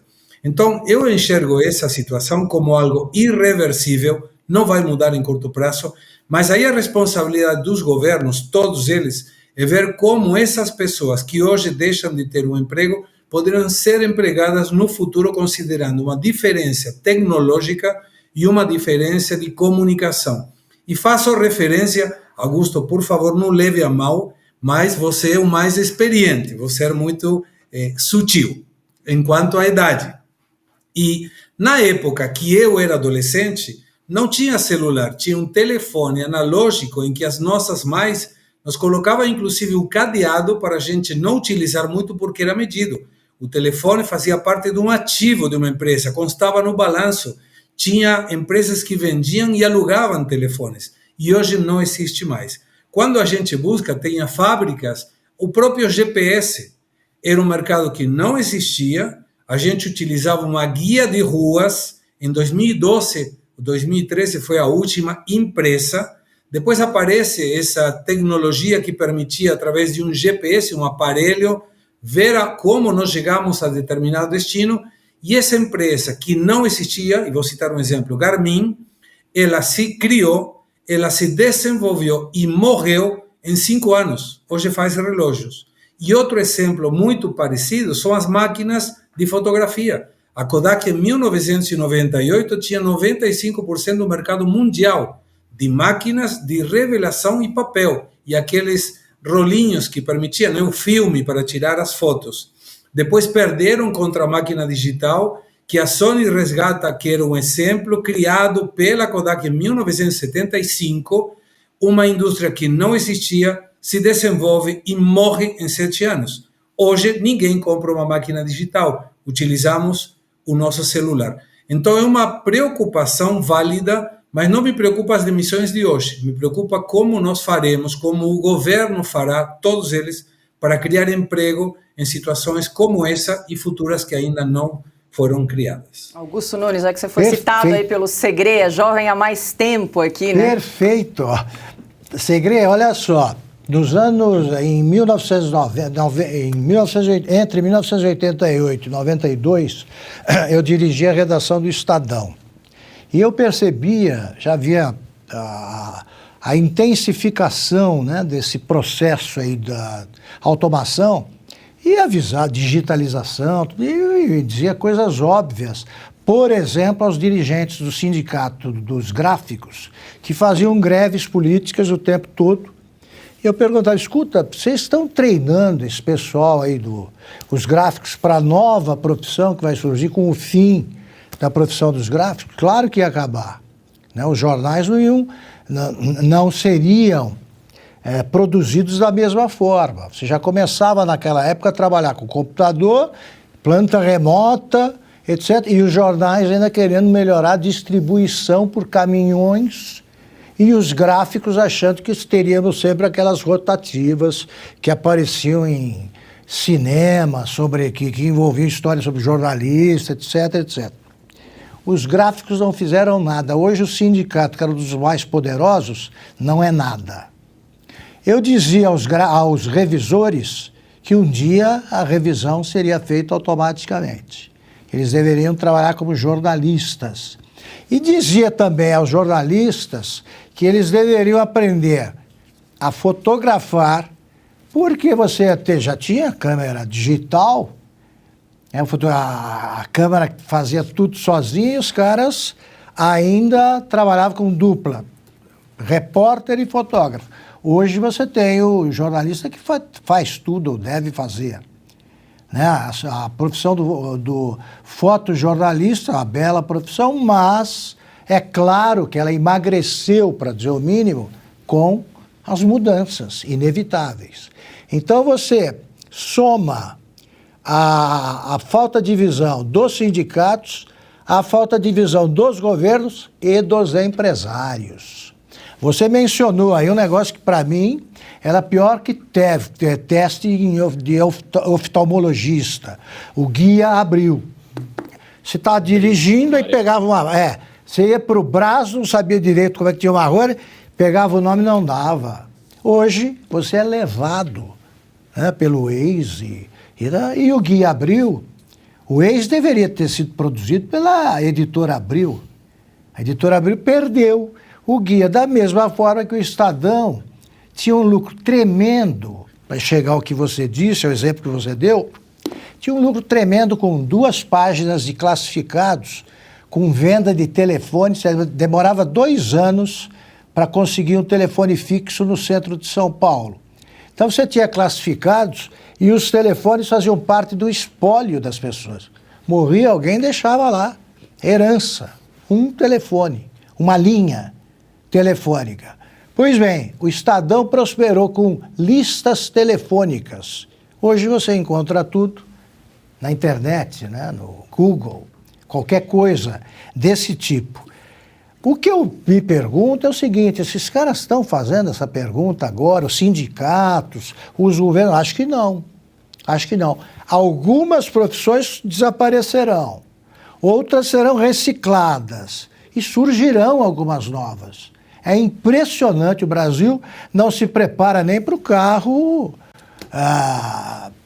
que dispensa combustível, carro elétrico, e para o carro que não tem ninguém dirigindo. E é um negócio iminente. Tem toda a razão. Ainda nesse assunto, no começo do ano, houve uma série de demissões também no Brasil. A PagSeguro dispensou 500 funcionários. Na Riachuelo, cerca de 2.000 trabalhadores perderam o emprego. Na empresa de turismo, CVC, mais 100 demissões. Na XP Investimentos, os cortes começaram no fim do ano passado. A expectativa é que ao longo deste ano, 10% dos 7.000 colaboradores sejam afetados. E tem ainda os funcionários das lojas americanas. Com um rombo de mais de 40 bilhões de reais, cerca de 100.000 funcionários diretos, empregos diretos e indiretos, podem desaparecer. Flávio Morgan, quero te ouvir a esse respeito. Alguns especialistas entendem aí que, principalmente em relação às empresas de tecnologia, ainda é um efeito da pandemia. As empresas incharam, contrataram muita gente em razão da pandemia, agora tem uma outra realidade, né? Não é o caso, por exemplo, das americanas. As americanas e a própria CVC, eu já comentei aqui no Oeste Sem Filtro, né, que eu não gosto de ficar comentando de outros jornalistas da grande mídia, mas teve uma famosa, né, virou meme aí na internet, porque ela estava copiando a fala do Lula, né, ou seja, seria igual tentar fazer uma arminha aqui, sabe, uma coisa ridícula como essa, dizendo, vai ter picanha sim, olha só, ela vai lá, aponta o gráfico, o último que ela aponta, né, dizendo, olha, o pobre gosta de viajar de avião, ele vai voltar a lotar o aeroporto, né, isso é um discurso justamente principalmente para quem nunca foi no aeroporto, porque o aeroporto está sempre com o mesmo número de pessoas, né? Porque o voo, ele não vai estar lá lotado igual uma rodoviária, igual um ponto de ônibus, na verdade, porque os pobres estão indo para Lausanne, estão indo para Bélgica ou para Dinamarca a cada 3 meses, né? Igual eles tentam fazer crer. E isso é um discurso para quem nunca vai para o aeroporto. Mas ela vai lá, aponta justamente para a CVC, falando, olha só, a CVC está crescendo, né? Não dá 2 semanas, tem essa quebra aí, tem que demitir um monte de gente. Tem que fazer só um comentário aqui, então, mais uma vez uma nota de rodapé, já o que o Segre e o Augusto falaram, que é o seguinte, a economia, principalmente digital, ela tem umas particularidades muito claras para quem trabalha neste meio, ou seja, é muito esperado para quem é dessa área. Eu recomendo a todos que sigam o Matt Montenegro, né, Matt, M-A-T-T, né, o Matt Montenegro, que ele está fazendo análises maravilhosas a respeito deste mercado digital e por que as Big Techs estão demitindo tanto. Ora, vamos lembrar de alguns fatores. A pandemia, ela acreditou demais na ideia do home office. Só que o home office, ele acabou funcionando mais ou menos como se fosse uma auditoria geral nas empresas. Porque se você vai trabalhar de casa, você precisa simplesmente apresentar resultado. Ninguém está vendo o seu trabalho. Você precisa apresentar resultado. Qual foi, de fato, o resultado? Ora, muitas poucas pessoas apresentavam esse resultado. A maior parte dessas empresas começaram a cortar e demitir loucamente justamente no seu mercado. Ou seja, quando está todo mundo com o computador na mão, e as empresas que trabalham com o computador começam a demitir loucamente. Isso parece contraditório? Não, você está vendo literalmente ali, ó, quem trabalha, quem apresenta o resultado, quem fez alguma coisa e quem estava enrolando. Essas empresas que tinham esse modelo Google, sabe? É tudo bonitinho, a gente faz reunião na mesa de ping-pong, você usa um chapéu engraçadinho, você trabalha no puff, etc. Isso aí não prospera. Isso é um teatrinho feito por essas empresas que não estão interessadas apenas no lucro. Hoje nós precisamos enfiar isso na cabeça do empresariado, na cabeça das pessoas que trabalham com economia, na cabeça das pessoas que acreditam ainda num capitalismo, sabe, meio idílico. Não, as empresas, elas não vendem apenas um produto, geralmente um produto invisível, porque boa parte dessas Big Techs, elas trabalham no software, elas não trabalham no hardware, elas não vendem um computador, um celular. Não, elas trabalham com uma ideia que ela te entrega ali que você não consegue nem pegar, ela não é palpável. E essas empresas, no final das contas, elas não vendem uma ideia de ter simplesmente um produto, elas estão vendendo uma ideologia, elas estão vendendo um novo comportamento para as pessoas. Por isso que a profissão de relações públicas ficou tão forte. Agora, a cada 2 anos, 2, 3 anos, você tem uma mudança de comportamento coletivo de escala global. O mundo fica irreconhecível a cada 5 anos. Ele está muito mais irreconhecível da eleição do Trump para cá do que da Guerra Fria, do final da Guerra Fria até a eleição do Trump. O mundo ele muda com uma rapidez brutal por conta dessas tecnologias. Essas tecnologias ainda têm um último fator.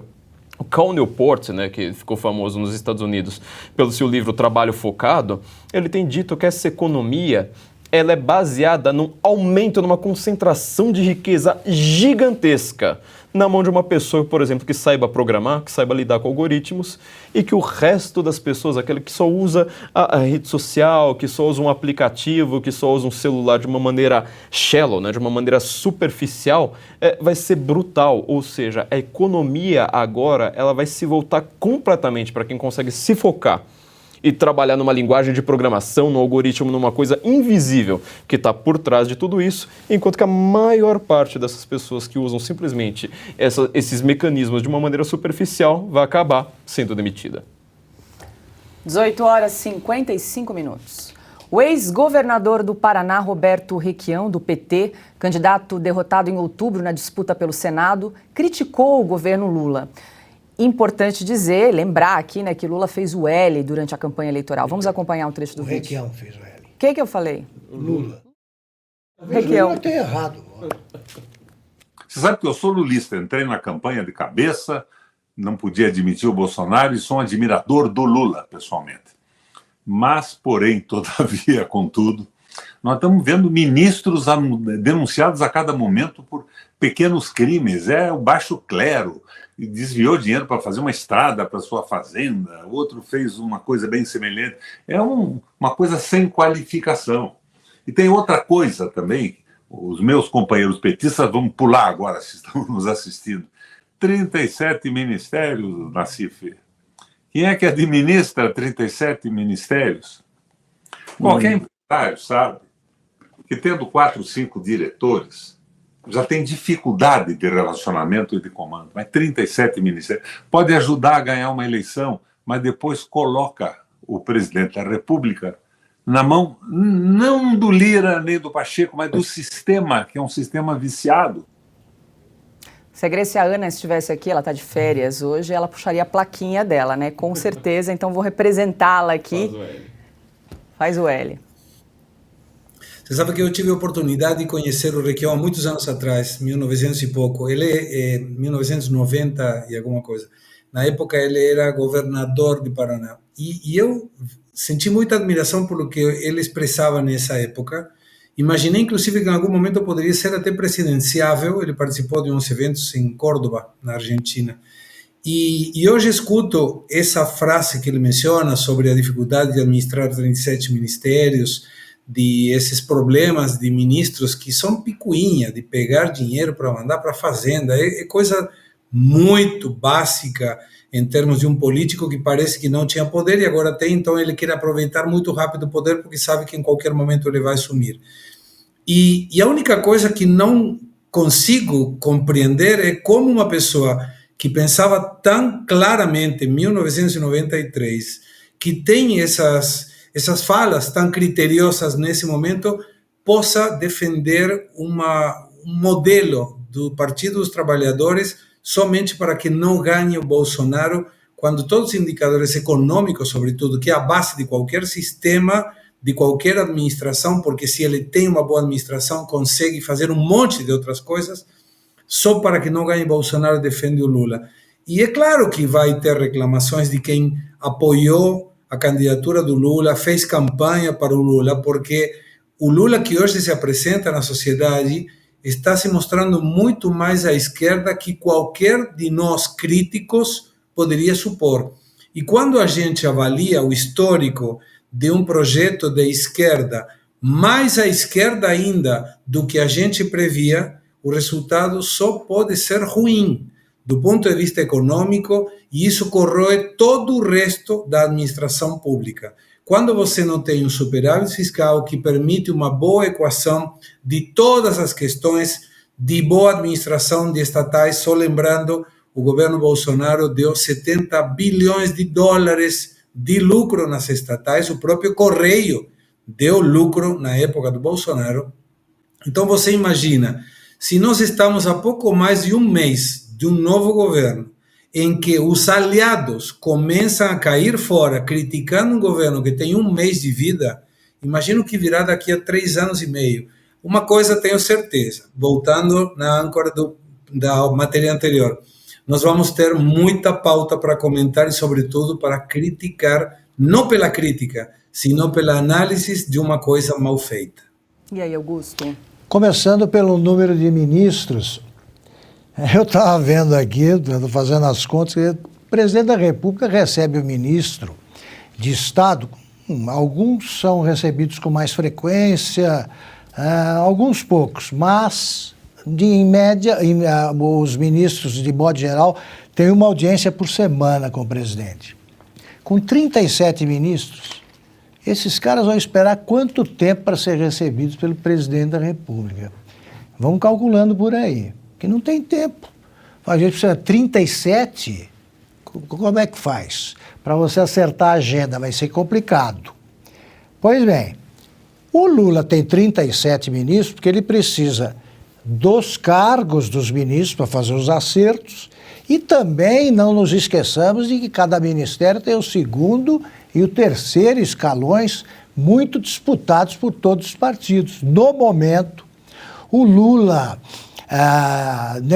negocia com o que era chamado até recentemente de Centrão, mas agora é o Centro Democrático, né?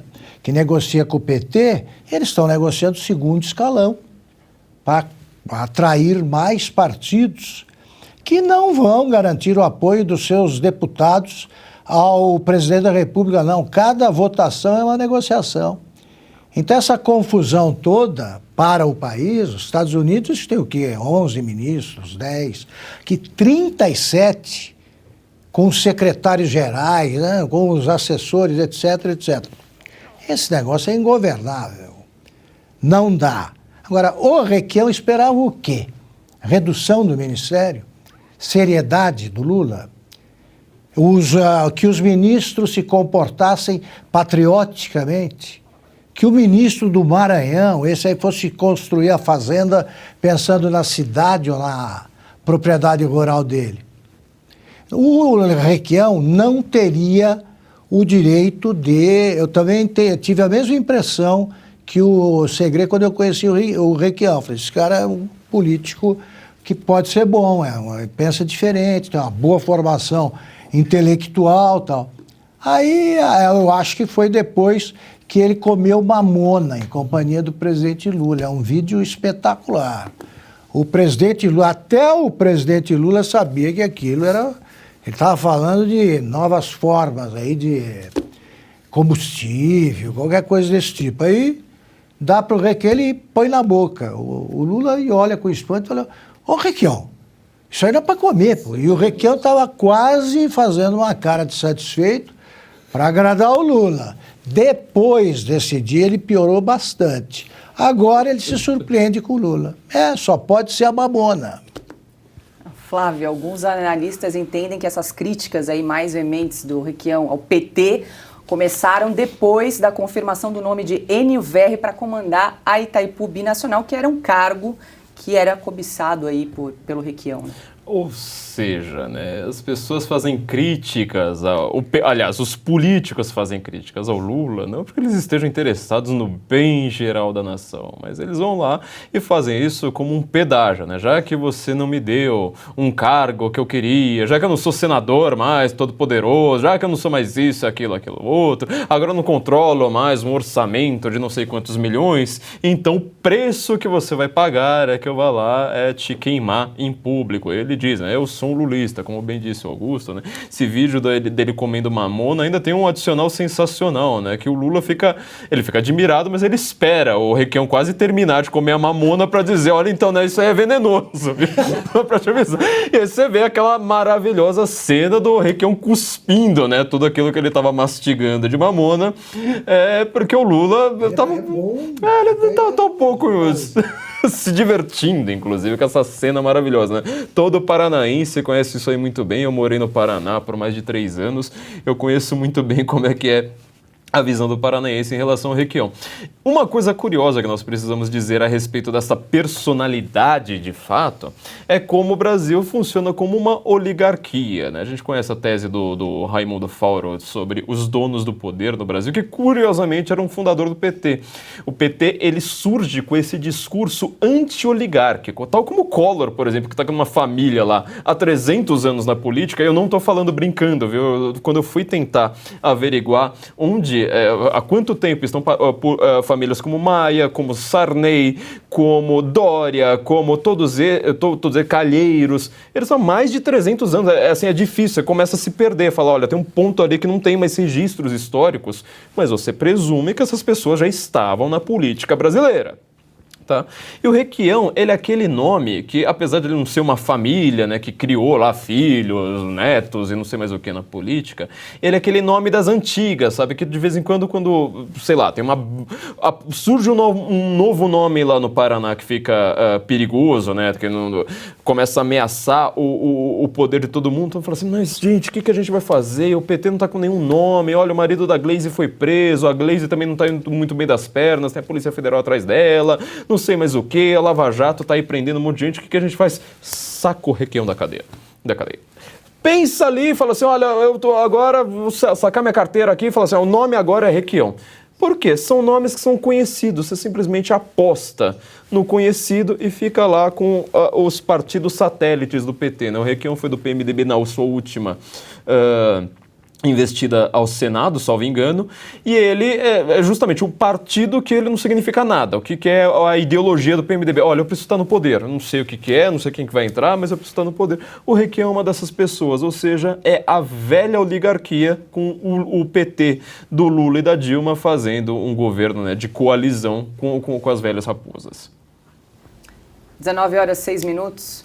Numa enquete recente feita por este programa, os eleitores decidiram que Flávio Dino seria o primeiro-ministro de Lula a cair. Uma descoberta que fizemos na internet nos obriga a anular o resultado. Ele já caiu. Só que a queda ocorreu em 2017, quando era então governador do Maranhão. Confira o vídeo.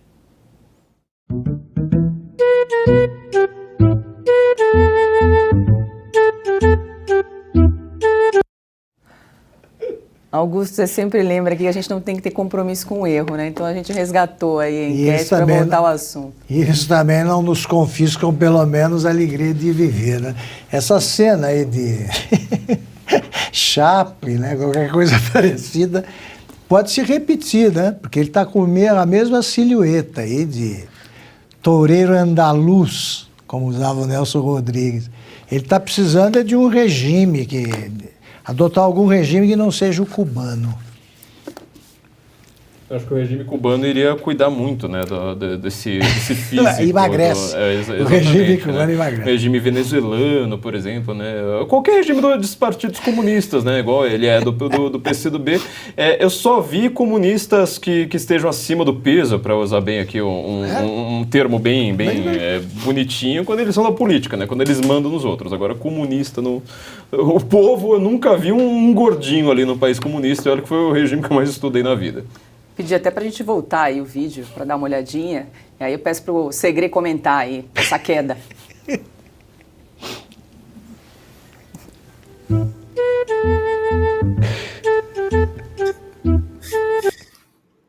É genial, Paula. Não é somente evidente que é uma queda. Brincadeira, trata-se de uma brincadeira aqui, mas a gente teve que revisitar a nossa enquete, porque a nossa audiência elegeu aí Flávio Dino como primeiro a cair, né? Antevendo. Até porque a gente precisa prevenir os que se sentam ao lado dele, que não tem culpa nenhuma, né? Aí que a pessoa tem uma queda dessa, não é somente a queda. Primeiro, a música fabulosa, a música que acompanhou a queda teve um contexto muito interessante. Mas não foi a queda dele, ele levou com ele outras pessoas que estavam aí e não tinham nada a ver. Então, é um ápice do programa de hoje, a queda do Flávio Dino. Quando faz esse tipo de pesquisas, tem um ditado na política que diz: quando você está na política, não tenha dúvidas se alguém vai te trair. A dúvida é que vai te trair. E na questão da queda do Flávio Dino é a mesma coisa. Eu não tenho dúvidas que ele vai cair do governo Lula. A dúvida é quando, ou seja, quanto ele poderá durar dentro de um governo com esse contexto. Mas estava vendo, o segundo é precisamente o que desviou o dinheiro e levou para a fazendia. Né? O mesmo ministro, não dava para ver muito bem, mas eu acho que o ministro que levou os recursos para a sua fazenda. A pergunta é como numa questão assim continua o ministro na função. Mas é outra oportunidade. A queda foi fantástica, gostei. E a mais recente edição da Revista Oeste traz a reportagem O Outro Lado do Drama Yanomami e revela o que a velha mídia não mostra. A atuação das ONGs sem fiscalização, a falta de condições sanitárias, as brigas na tribo. A matéria fala ainda sobre o contato com garimpeiros estimulado pelo ditador venezuelano Nicolás Maduro. É um problema antigo, usado agora por Lula para culpar o governo de Jair Bolsonaro, que foi acusado de causar um genocídio indígena. Flávio Morgan, essa matéria, lembrando aí a quem está nos acompanhando, está publicada na mais recente edição da Revista Oeste, edição 150. Para acessar é preciso ser assinante, então a gente faz um convite mais uma vez a você que está nos acompanhando, que gosta do conteúdo da Revista Oeste, quer conferir essa matéria na íntegra. Para assinar, muito simples, revistaoeste.com/assine, ou então é só apontar a câmera do seu celular para o QR Code que está aparecendo aí na tela, para seguir um passo a passo muito simples. Com a assinatura você vai ter acesso a vários textos que são publicados aí semanalmente de maneira exclusiva aqui na Revista Oeste, como esse que a gente vai comentar agora aqui no programa Oeste Sem Filtro. Diga lá, Flávio. O texto está muito bom, uma reportagem interessante. Eu gosto bastante quando temos reportagens investigativas aqui com fotos, dados, entrevistas, um trabalho de campo mesmo, né? Muito interessante da Joyce Maffezoli. Tem coisas bastante impressionantes para quem fica falando de Yanomamis aí, como se fossem golfinhos, né? Coisa que eu mais detesto que as pessoas fazem com coisas que elas desconhecem, tratar tudo como se fosse uma homogeneidade. Então, assim, são índios que eles só se preocupam em viverem em paz na natureza, cantando Imagine o dia inteiro, e eles todos são membros da PETA, e eles só comem, têm uma dieta vegana. Não tem nada disso, gente. O que é a população Yanomami? É uma complicação que se arrasta por décadas. Não é um problema fácil, já foram colocados lá milhões e milhões, tem muitos dados aqui nessa reportagem mostrando o que foi feito. E é um problema de uma complexidade muito grande. Para começar, né? Os Yanomamis, eles são 30 mil, praticamente 30 mil. Quer dizer, um estádio de futebol tem mais gente do que isso. Só que eles estão numa área aqui, né? São 9,6 milhões de hectares só na parte brasileira. Ou seja, o tamanho de Portugal. Só que Portugal tem 11 milhões, né? O tamanho da cidade de São Paulo, mais ou menos, de população. Enquanto que na área venezuelana, porque parece que se esqueceram, né, que os Yanomamis estão também pro lado de lá, são 8,2 milhões. Quer dizer, o Brasil está com um pouquinho mais da metade só. E boa parte dessas denúncias que estão sendo feitas agora, como se fossem tudo culpa do Bolsonaro, elas já se arrastam por décadas, né? Garimpo, a própria definição de Yanomami já foi questionada várias vezes, dizendo, olha, mas vocês estão chamando aqui uma tribo com uma homogeneidade que é praticamente uma definição sociológica. Se você for perguntar ali para cada um deles, você vai ver que a coisa não funciona dessa forma. Entre esses 30 mil, tá? 30 mil de população Yanomami, você teve 84 homicídios por ano, tá? Você tem denúncias de suicídios ali, e elas aumentaram entre indígenas de diversas etnias ali durante o governo Dilma, que ela foi chamada de inimiga dos índios por essas tribos. Eu lembro que naquela época, o pessoal aí algumas pessoas devem lembrar, o pessoal colocava no Facebook, né, o nome, aí depois colocava como sobrenome, Guarani Kaiowá. Ou seja, né, fala assim, eu estou defendendo os índios aqui, colocando Guarani Kaiowá aqui no sobrenome do Facebook. Tanto que até apareceu uma norma do Facebook Brasil falando, olha, parem de fazer isso, porque nós queremos agora só seu nome e sobrenome original, com RG, pra gente verificar tudo, senão virou essa zona aí de todo mundo virar Guarani Kaiowá. As pessoas se dizem feministas, se dizem veganos, se dizem não sei mais o que, e colocam o Guarani Kaiowá. Aí eu ia lá e perguntava, falava assim, mas você sabe como que é essa tribo? Será que ela é feminista? Será que ela trata bem as mulheres? Ou será que ela é um patriarcado brutal? Quer dizer, você não sabe absolutamente nada. Você não sabia nem em que estado que estavam os Guaranis Kaiowás. É mais ou menos o que se faz com os Yanomamis agora, né? Que eles estão numa fronteira ali com a Venezuela. Tem denúncias do próprio ditador Nicolás Maduro, né, incentivando o garimpo em área Yanomami. Não é exatamente na mesma área onde está a maior parte da população, só que boa parte dos índios também estão cometendo garimpo. Quer dizer, não tem nada a ver com essa visão idílica, né, de ficar tratando os índios como se fossem golfinhos, né? Elas são homogêneas, uma massa homogênea. Só quero comentar uma última frase aqui da jornalista Joyce, que me chamou bastante atenção nessa reportagem, que resume tudo, né? Ela diz o seguinte, aspas, os povos indígenas reconhecem seu território como coletivo e não individual, até a chegada do dinheiro. Quer dizer, se você tem um problema ali que se arrasta, a gente diz por décadas, provavelmente por séculos, se duvidar há mais tempo do que quando os portugueses chegaram, né? Porque agora, a partir do modernismo do Oswald de Andrade, lá na década de 22, agora é tudo culpa dos portugueses, né? Tudo culpa dos homens brancos. Na verdade, esses problemas se arrastam por muito tempo, brigas internas assim por diante. Vai ver, de fato, se a gente está ajudando com esse monte de ONG ou se a gente está atrapalhando. Uma bela reportagem aí de Joyce Maffezoli, você encontra na Revista Oeste. Quero ouvir Augusto Nunes a esse respeito, mas antes quero acrescentar mais algumas informações aqui. Augusto, o ministro da Justiça e Segurança Pública, Flávio Dino, disse que o governo vai retirar até o fim desta semana 80% dos garimpeiros ilegais na terra Yanomami, em Roraima. A estimativa é que cerca de 15 mil pessoas estariam atuando irregularmente no território. Primeiro, em relação à saída do território indígena, nós não daremos nenhum tipo de apoio para isto. Houve uma solicitação e nós negamos. Nós não temos como empregar aeronaves públicas para apoiar pessoas que estavam cometendo crimes. Então, nós não faremos nenhum tipo de apoio aéreo a retirada de pessoas. Claro que nós estamos, nesse momento, permitindo que essas pessoas saiam pelos seus próprios meios. Dino comentou ainda a acusação de que o governo estaria facilitando a fuga em massa de criminosos. Ele disse que os garimpeiros estão sendo identificados e que as investigações vão continuar.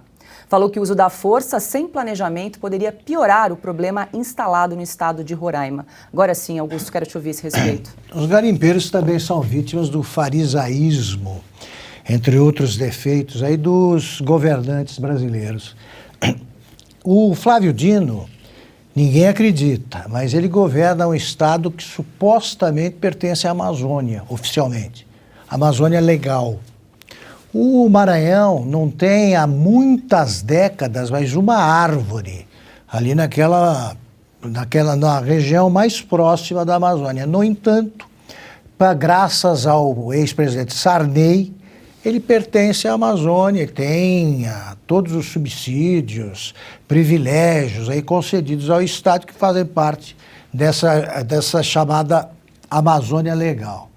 O Flávio Dino sabe perfeitamente que não seria necessário fechar o espaço aéreo da região se você tivesse só garimpeiros. Esses garimpeiros, eles estão trabalhando ou individualmente, querendo encontrar alguma coisa ali, ou trabalhando para alguém, para alguma empresa que se dedica ao garimpo ilegal, né? Tem aviões, tem rotas permanentes entre grandes cidades e a região do garimpo.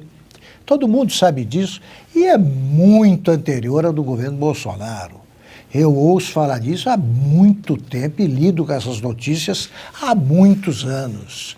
Então é o seguinte, esses também são vítimas do maior dos farisaísmos, que é o que finge que você pode manter os índios como eles estavam em 1500, em alguns lugares eles ainda vivem assim. Mas ninguém muda para lá para viver com eles, nenhum integrante de ONG vai lá para viver, como disse o Flávio, essa vida idílica, né? Essa imagem idílica. E você tem de ter em mente que nenhuma jazida reconhecida por satélite vai ficar embaixo da terra, vai ser explorada até o fim dos tempos. Isso é o fim do mundo, tentar acreditar nisso. Então o que você tem de fazer?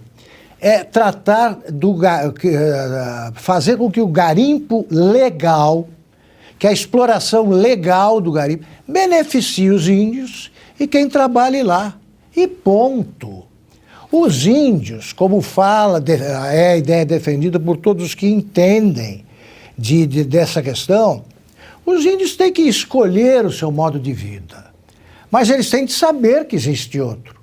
Não tem de forçar aproximação nenhuma. Eles decidem.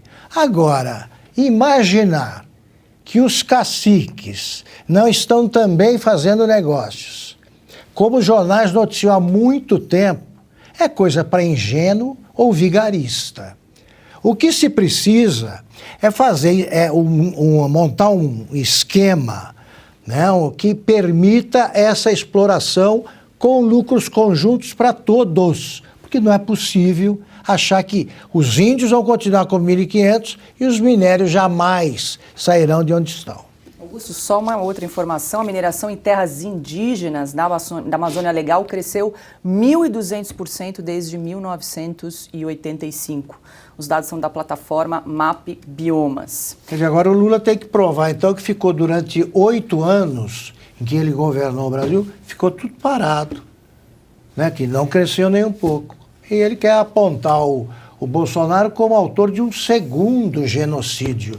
Já é exagero, é hora de começar a governar e parar com besteirol. Exatamente, ainda na esteira do que você está falando, Augusto, a gente separou algumas reportagens divulgadas em jornais impressos nos últimos 12 anos sobre os problemas enfrentados aí pelos Yanomamis. As matérias tratam aí de garimpo ilegal, da água poluída por mercúrio, desnutrição das crianças, enfim. Aí agora a gente vai mostrar aqui, ó. Assassinato de índios aumenta 168% nos governos Lula e Dilma, matéria de 2013. Temos mais produção, mais matérias?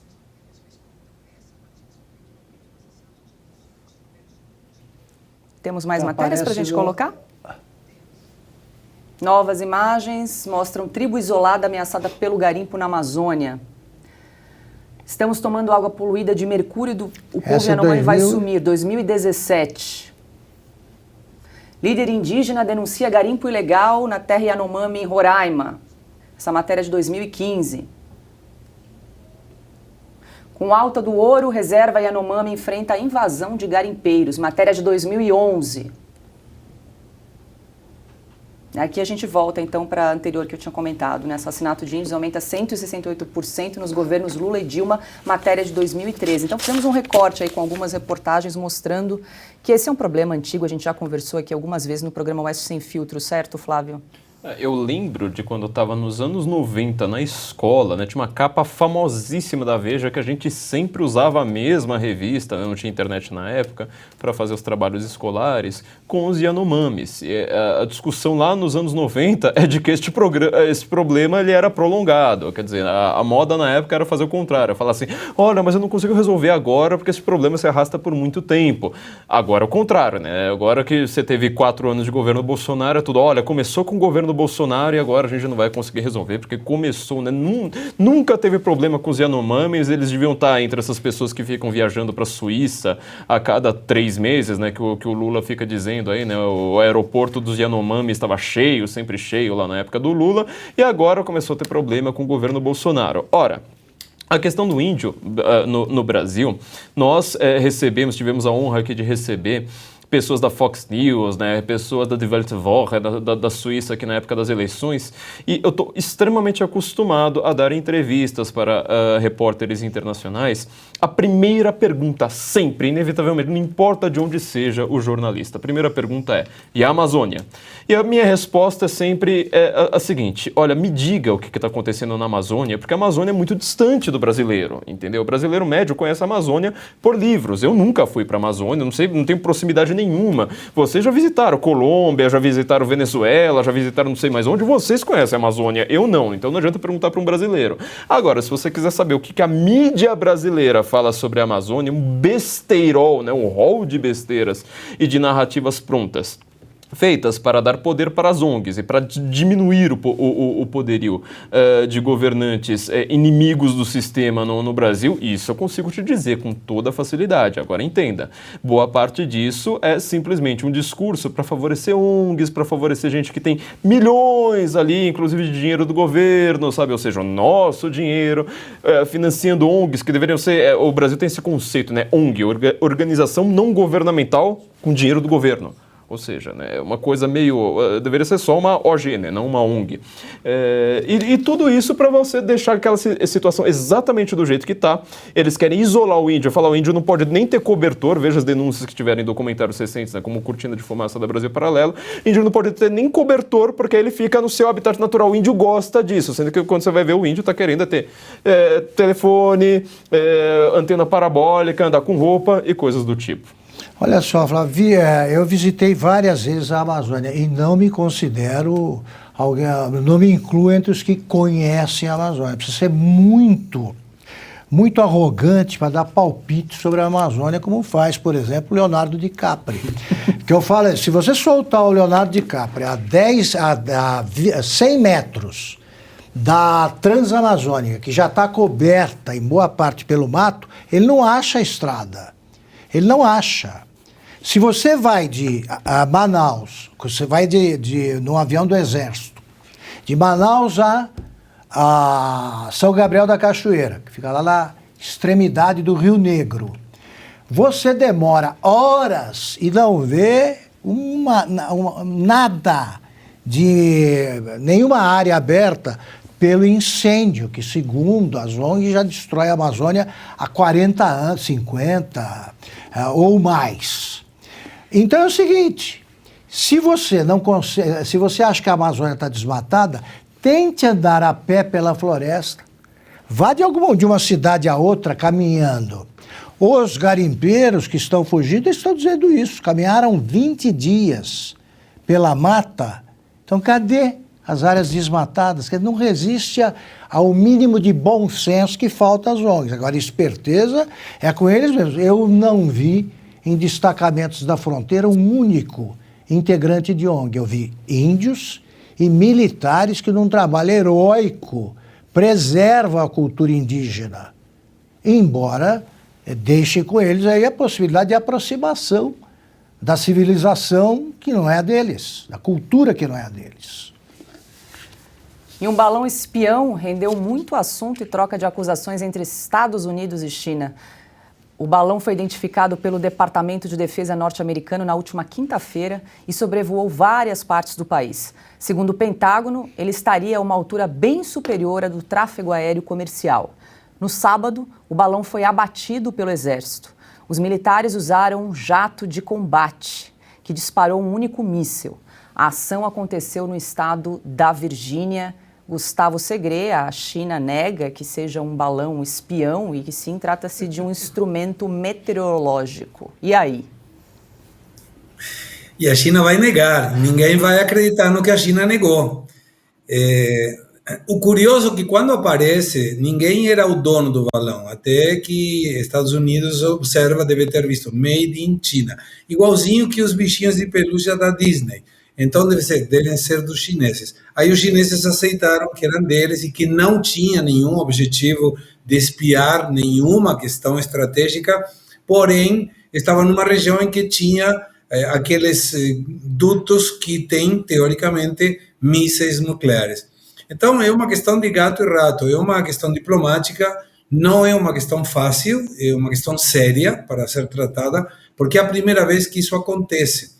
E quando tem uma primeira vez, a pergunta que surge é: será que não vai ter outra? Será que não tem outros balões desse tipo fazendo alguma questão fora do percurso que deveria? E aí vem não somente a desculpa da China, indicando que não era como intuito espionar, sino como esse balão chegou aí, por um desperfeito mecânico, não foi de propósito.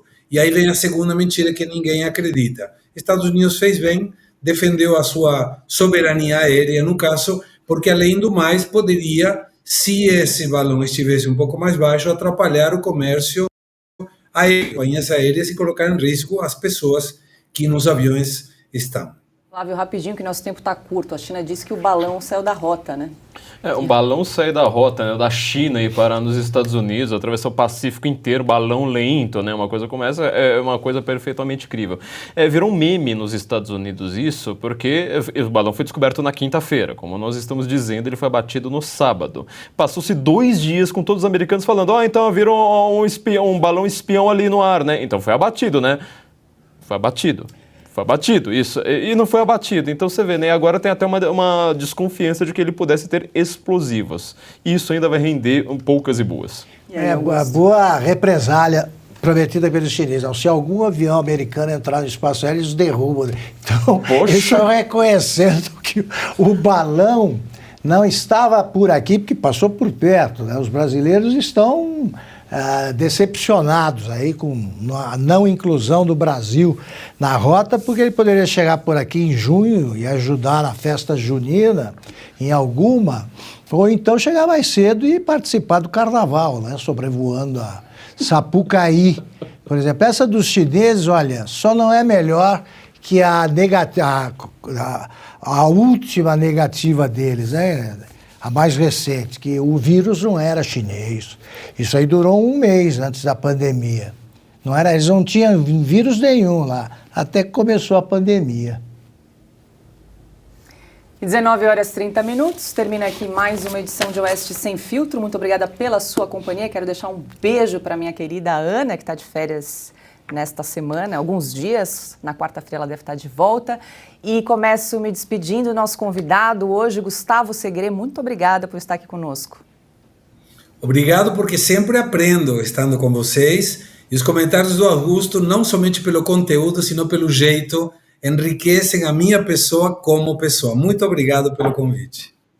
Flávio Morgenstern, muito obrigada por estar aqui conosco, a brilhantar a nossa noite aqui no Oeste Sem Filtro. Muito obrigado, todo o meu trabalho aqui no Oeste Sem Filtro, fazer notas de rodapé, né, que o Segre e que o Augusto Nunes falaram. Agradeço muito a nossa audiência, agradeço muito a Revista Oeste por ter tido essa oportunidade. Augusto Nunes, obrigada sempre pela companhia aqui. Obrigado a você, Paula. Um beijo para a Ana. Grande abraço, Flávio. Prazer estar ao teu lado aí sempre, em qualquer conversa. E também ao lado do grande Segre. Segre, boa noite, obrigado. E boa noite a você que nos acompanhou até aqui. Lembrando a nossa audiência, convido a você a fazer a inscrição no nosso canal do Rumble, deixar o seu comentário, o seu like. E se você gosta do nosso conteúdo, assine a Revista Oeste. Toda semana uma nova edição é publicada no nosso site revistaoeste.com. Lembrando que a gente não aceita publicidade estatal e é o valor da sua assinatura que financia os projetos aqui da Revista Oeste. Uma boa noite, até amanhã.